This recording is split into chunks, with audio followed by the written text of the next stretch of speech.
In Banaras, dawn breaks over a shared spiritual space. Muslims complete their morning namaz at the local mosque, while Hindus simultaneously step into the waters of the Ganges to bathe. This intertwined way of life is known as Ganga Jamuni Tehzeeb, a cultural ideal of harmony that modern history often treats as a fading story. For Ustad Bismillah Khan, this harmony was a daily lived reality. It provided the environment for his early immersion into the city's musical traditions. His routine began with prayers at the Alamgir Mosque. Immediately after, he would walk to the Mangala Gaudi and Balaji temples to practice for hours. In these spaces, religious and cultural boundaries were secondary to the music. Because his life was spent navigating these overlapping worlds, his music eventually became a voice that a diverse nation could recognize as its own. Before Khan, the Shehnai occupied a specific social niche. It was strictly confined to the background noise of temple courtyards, weddings, and local ceremonies. People associated it with folk instruments like the punji, often identifying it with street performers rather than the concert stage. The classical elite excluded the Shehnai, believing it lacked the range for complex ragas. This was tied to genuine mechanical limitations.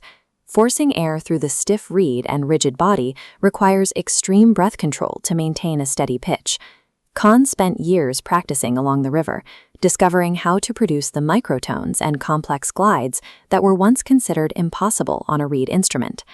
He did more than master a craft. He transformed a ceremonial tool into a solo instrument capable of the most demanding classical performances. That transformation reached its peak on August 15, 1947, a date marking the birth of a newly independent India.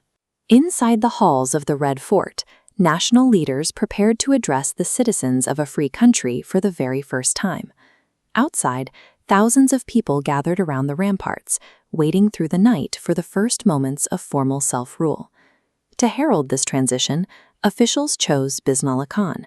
From the ramparts, he performed Rag Kafi.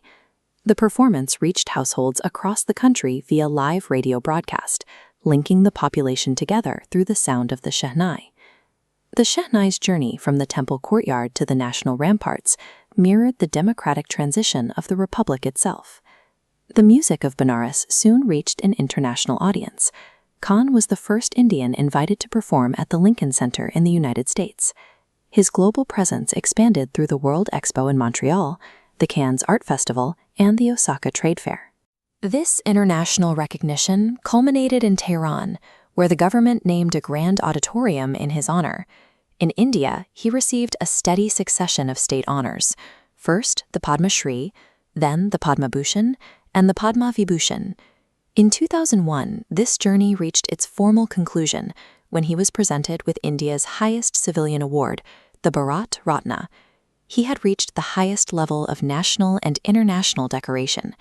Yet these titles did little to change his personal focus. He continued to live by the concept of fakiri, a state of spiritual simplicity. His lifestyle in Benares remained remarkably modest, even as his fame grew.